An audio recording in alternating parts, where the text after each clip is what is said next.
Joseph Edward Duncan III es uno de los nombres más perturbadores en la historia criminal de Estados Unidos. Su vida y crímenes han dejado una marca indeleble en la sociedad, evidenciando los horrores que pueden surgir de un alma rota.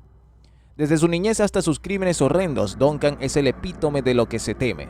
Un depredador sexual con un trasfondo traumático y un historial de violencia que no parece tener fin.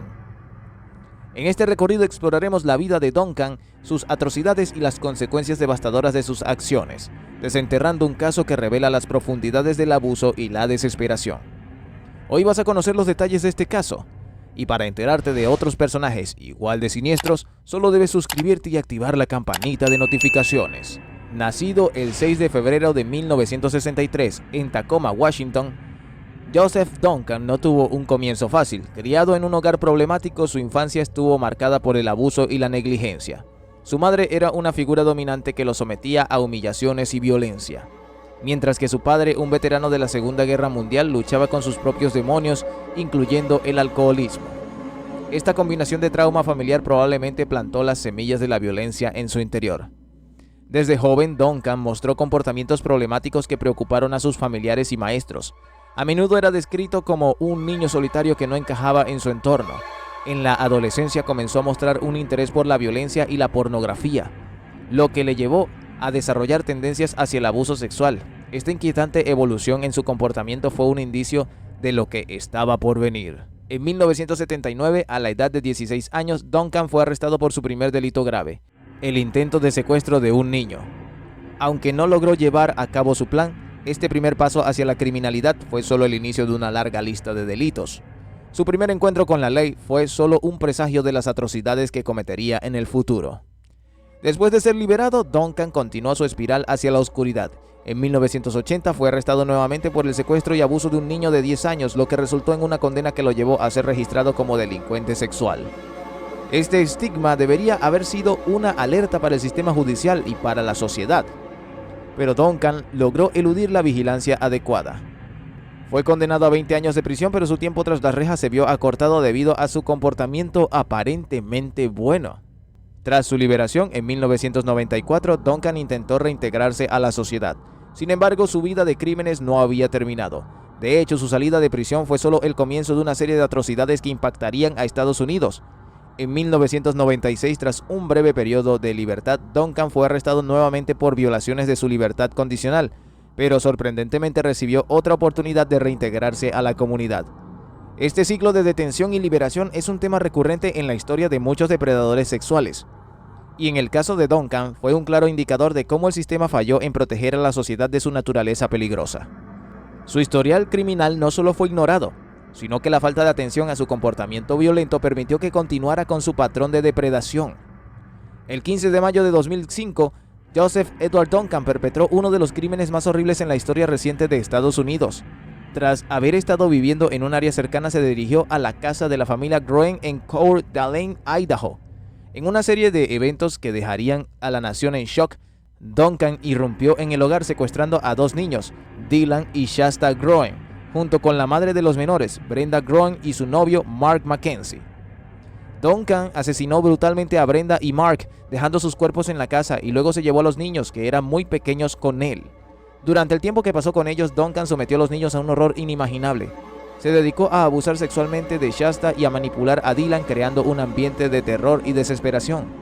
Si estás listo para poner a prueba tu ingenio y habilidades de investigación, te pongo en el enlace de la descripción el juego más realista de escenas y casos de crimen a resolver, donde podrás ser un auténtico detective, explorando pistas y descubriendo al verdadero culpable. A pesar de su situación, Dylan demostró un coraje impresionante. Intentó proteger a su hermana y buscar ayuda. Durante el cautiverio, Duncan llevó a los niños a varios lugares en Idaho y otros estados, tratando de mantener un perfil bajo mientras intentaba deshacerse de cualquier evidencia que pudiera incriminarlo. El caso finalmente llegó a un desenlace trágico cuando, tras un intenso esfuerzo de búsqueda, la policía logró localizar a Duncan en un campamento. Shasta fue rescatada, pero Dylan no tuvo la misma suerte.